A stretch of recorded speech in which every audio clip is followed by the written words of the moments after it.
这里是卫福部疾管署中央流行疫情指挥中心，也是台湾对抗 COVID-19 疫情的决策核心。每天下午2点，这里固定举办记者会，对台湾民众公布疫情的因情变化。On January 23rd, 2020, for the first time, CECC, the headquarters of COVID response team, held conference on severe specific infectious pneumonia. Since then, the press conference has become a daily routine at 2 p.m. Over 900 press conferences have been held in the past 3 years. 及时的记者会非常重要，因为你这是直接跟民众沟通。Conferences on COVID-19 is now daily routine, like weather forecasting. It has become a part of Taiwanese daily life. It's also a special weapon of Taiwan to confront COVID-19. 我觉得这对民众来配合民心的安定的话，非常非常的重要啊！这是我们在 SARS 之后学习到的一个经验。Hello everyone, I'm Zheng Guowei. I'm the founder of Science Media Pensai. In this episode of Taiwan Keywords, I came to CECC, the headquarters of COVID-19 response team, visit former Vice President Zheng Rencheng, meet a group of epidemic prevention force, and learn about the critical moments of combating diseases in Taiwan.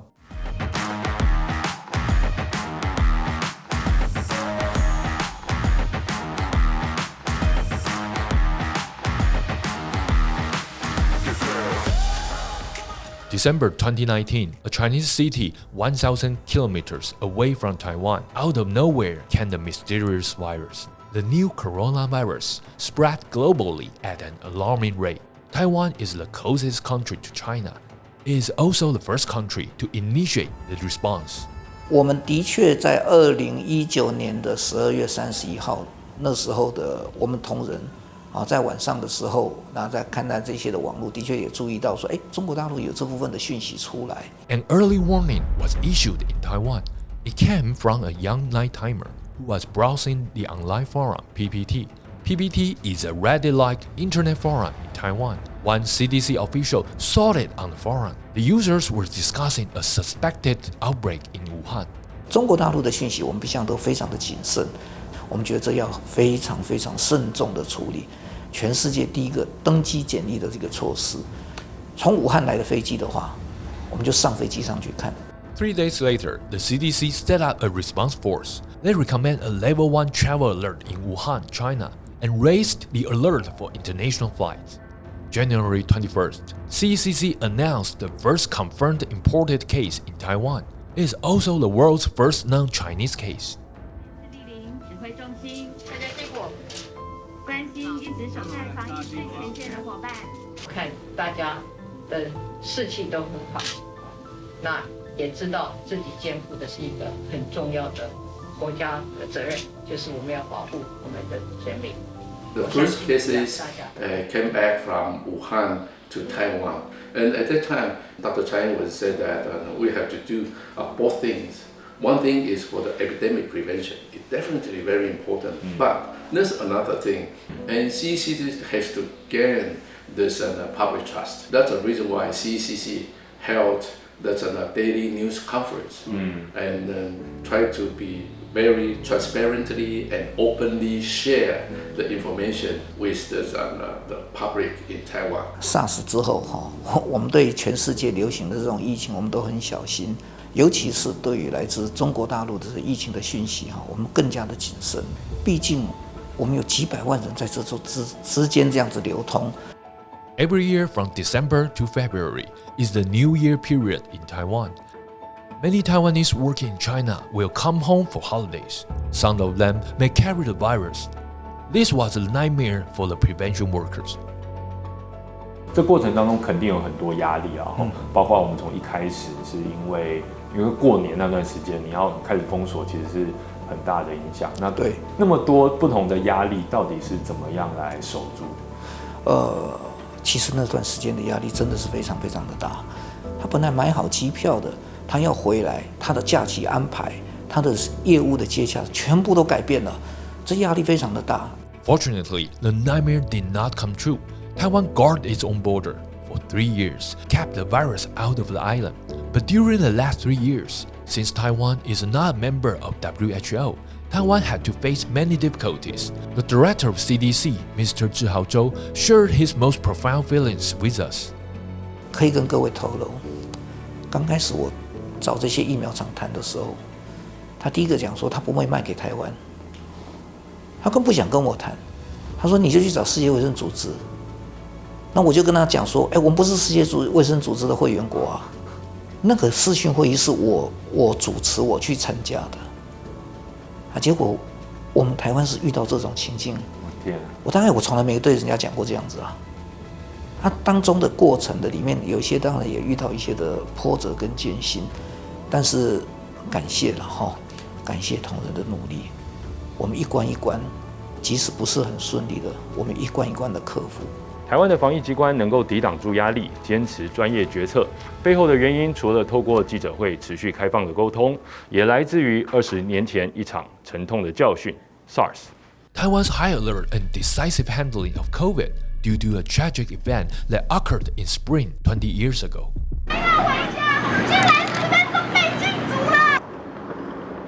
来自中国广东的 SARS 病毒入侵香港、加拿大等地。台北和平医院爆发严重的 SARS 院内感染，1300多名医护人员、病患和病患家属被关在院内隔离，最终导致7名医护殉职。医护、病患和家属在和平医院内窗户前挥舞白布的景象，深深地刻伤了每一个台湾人的心。SARS back in 2002, it really leave a very deep scar in our memory. That's right. Yeah. So, what have Taiwan learned from the experience of SARS? Okay. At the very beginning of the SARS outbreak, and Taiwan had the first case in March, and since the first dozen case have very good management in the medical centers. So in Taiwan, we can see that SARS is nothing. We have a 0 case and 0 days and 0 domestic transmission. So we can see that Taiwan can handle it very well. Unfortunately, there happened a hospital infection in Taipei Municipal Hoping Hospital, and the disease has spread out to different hospitals. And in total, there's 366 SARS cases. It's quite difficult, right? Oh, of course, it's very difficult because a lot of people are really scared of it. And there's the case fatality rate is as high as 10%. Right. 1 out of the 10 cases will die from the disease. It's scared. It's very scary, and from the entire outbreak period, we found that Taiwan is inadequate to cope with any outbreak of emerging infectious diseases. So we have to improve the entire epidemic prevention system in Taiwan. After SARS, Taiwan's disease control system has gradually improved, and as a result was the creation of CECC. Year after year, by updating facilities, systems, and talent, the CDC that was once defeated by SARS is now buffed and ready to take on challenges. So it took us 18 months to do all this kind of revision and all the upgrade of our Taiwan's epidemic prevention system.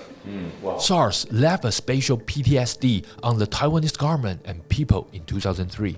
Since then, we have been extremely cautious with unknown respiratory infections from other countries, especially from across the sea.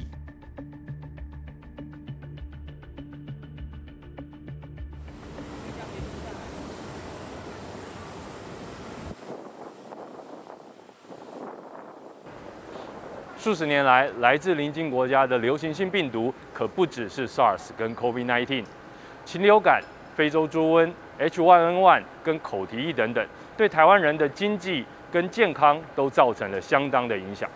作为一个海岛国家，病毒多半只能透过机场的旅客跟行李侵入台湾。防御新兴传染病的最前线就在这里，桃园国际机场。从这个高风险的国家，就是疫区的国家来的，就一定要经过这个首检区来做那个手提行李的一个检查。入境旅客右边请，入境台湾 arrival this way please。Before COVID's impact, Taiwan has struggled with several virus invasions. In 1997, there was an outbreak of FND. Within 4 months, 3.9 million pigs were caught on the island and caused more than 170 billion in economic losses.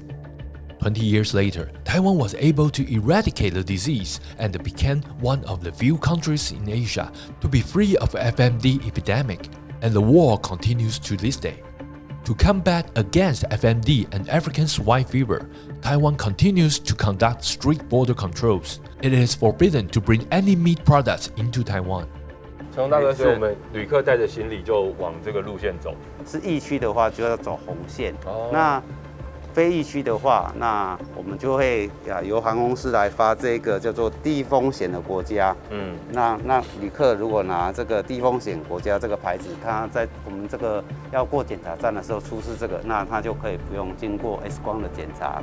To combat African swine fever and other viruses outside the country, in addition to X-rays, the BIQ has stationed a team of special detectives at Taoyuan Airport, the quarantine dogs. 我们防检局在这边，我们有派驻我们的检疫人员跟我们的检疫犬队，防止这个旅客从国外带一些动植物的产品、农畜产品进来国内。这些检疫犬，他们要怎么样有办法从那么多行李、那么多人里面找到这些不该带的东西呢？是，那我们的检疫犬都是要经过特别挑选过的，然后跟我们的领犬员搭配，那他们就是工作伙伴，然后就穿梭在我们的行李的提领区这边来。侦测这些我们要找的动植物的产品。Chen Chenzhong of BIQ was the first sniffer dog trainer in Taiwan. Taiwan was also the first country in Asia to introduce it. 成龙大哥，具体来说，怎么样的检疫犬叫做适合的检疫犬？目前最主要的是使用米格鲁。那米格鲁它很可爱，然后它有很好奇的这个追踪猎物的这样的特性，很适合做搜寻的动作。那最主要，我们还要挑它爱吃的这种特性，要挑出这个爱吃。对它的工作的动力就是用这个爱吃的特性来奖励它。握手，握手，握手，你没有握。来，你握手，你握我的手，就有人喂你吃东西。你握我。哦，对。你的主人在那边，你怎么跑过来？ It takes about 4 to 6 months for a quarantine dog to be ready. These periods includes training with a trainer, learning how to work with their partner. Only then can they work together. Loving food is a beagle's nature. Searching is like a game to them. They have fun and are rewarded. This makes them the perfect candidate. 所以他们其实责任非常重大。对，就是可能带着这些可能非洲猪瘟或病毒，然后把它带进来，然后 传播到我们的畜牧场，那这样的对我们的畜牧业的影响就非常的大。Taiwan is known as the island of miasma. Various tropical infectious diseases are prevalent. This photo shows the Japanese army in Taiwan in 1895. They were wearing like a beekeeper. This is to prevent mosquito bites. During the Japanese colonization, the number of Japanese soldiers who died from disease was 40 times higher than in battle. In fact, smallpox and polio raged in Taiwan during the last generation. From the island of miasma to significant progress in disease control today.